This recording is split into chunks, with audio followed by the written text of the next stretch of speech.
Sir, আমার নাম ওয়াসিগ্রেন, আমি একজন খ্রিস্টান। আমরা শুনেছিলাম যে ক্রুসেডাররা যে ক্রুসেডে গিয়েছিল সেগুলো ছিল পবিত্র যুদ্ধ। আমি একজন খ্রিস্টান স্যার, একজন সাংবাদিক। আমরা জানতাম যে ক্রুসেডাররা যে ক্রুসেডে গিয়েছিল সেগুলো ছিল পবিত্র যুদ্ধ, কিন্তু এখন আমরা জানি যে এই ক্রুসেডগুলো কিভাবে নিরীহ মুসলমানদের উপর সন্ত্রাস চালিয়েছিল। এভাবে কি বলা যায় না যে এই ক্রুসেড থেকেই ধর্মীয় সন্ত্রাসের শুরু? আসলে সত্যি কথা বলতে মুসলমানদের উপর তারা হাজার বছর ধরে নির্মম নিষ্ঠুর সন্ত্রাস চালাচ্ছে, আর এখন তারাই মুসলমানদেরকে সন্ত্রাসী বলছে। ইউরোপিয়ান আর আমেরিকানরা ক্রুসেডকে পবিত্র যুদ্ধ আর ধর্মপ্রাণ মুসলমানদেরকে সন্ত্রাসী বলছে কেন স্যার? প্রশ্নটা আপনি ভালোই করেছেন। উনি একজন খ্রিস্টান, তিনি নিজেই বললেন যে উনি জানতেন ক্রুসেড হচ্ছে পবিত্র যুদ্ধ। আমিও আপনাদের বলেছি মুসলমানেরা এই পবিত্র যুদ্ধকে বলেছে জিহাদ। এক এক জায়গায় এক এক নাম। আর যুদ্ধ যখন ক্রুসেড, তখন মানুষের সামনে এটাকে তুলে ধরা হচ্ছে যে এটা একটা পবিত্র যুদ্ধ। আর তিনি একজন সাংবাদিক, তারপরও তিনি স্বীকার করলেন যে এই ক্রুসেড নিরীহ মুসলমানদের উপর নির্মমভাবে সন্ত্রাস চালিয়েছে।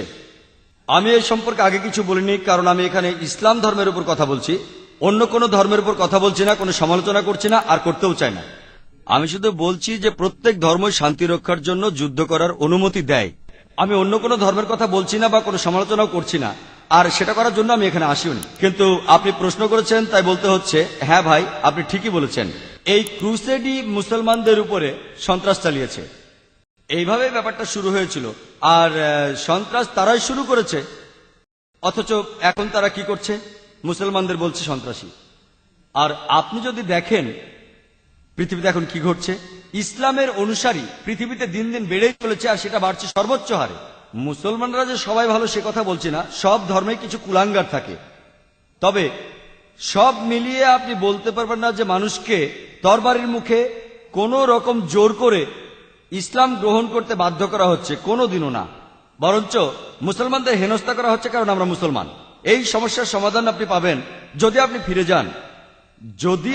যান বাইবেলে দেখবেন যীশু খ্রিস্ট বা ঈসা মসীহ বলেছেন, ম্যাথিউয়ের গসপেলের মধ্যে 5 নম্বর অধ্যায় 40-41 অনুচ্ছেদে এটা লেখা আছে যে যদি কেউ তোমার ডান গালে থাপ্পড় দেয়, বাম গালটা বাড়িয়ে দাও। যদি কেউ তোমার ডান গালে থাপ্পড় দেয়, বাম গালটা বাড়িয়ে দাও। যদি কেউ তোমাকে 1 মাইল সঙ্গে চলতে বলে, তার সঙ্গে তুমি 2 মাইল চলো। যদি কেউ তোমার জামাটা চায়, তাকে তুমি আলখেল্লাটা দিয়ে দাও। তাহলে যিশু, যিনি আল্লাহর একজন প্রেরিত নবী, তিনি আমাদের দেখিয়েছেন শান্তি কি। তিনি বলেছেন তোমার প্রতিবেশীকে ভালোবাসো। তাহলে আপনি যদি ভালো করে দেখেন, যদি ভালো করে বাইবেল পড়েন, একথা কোথাও লেখা নেই যে যীশু খ্রিস্ট বলেছেন মুসলমানদের অপদস্থ করো। এজন্যই আমি বলছি সেই ধর্মগ্রন্থে ফিরে যান যে ধর্মগ্রন্থ আপনার কাছে সবচেয়ে পবিত্র। সেটা ভালো করে পড়েন। যে ধর্মগ্রন্থটা আপনার কাছে পবিত্র, পবিত্র কোরআনের সূরা আল ইমরানের 64 নম্বর আয়াতে বলা হয়েছে যে তাআলাউ ইলা কালমাতিন সাওয়াইন বাইনানা ওয়া বাইনাকুম। তোমাদের ধর্মের সাথে আমাদের ধর্মের মিলগুলো দেখো। প্রথম মিলটা কি? এক আল্লাহ ছাড়া আমরা কারো উপাসনা করি না। আশা করি আপনার উত্তরটা পেয়েছেন।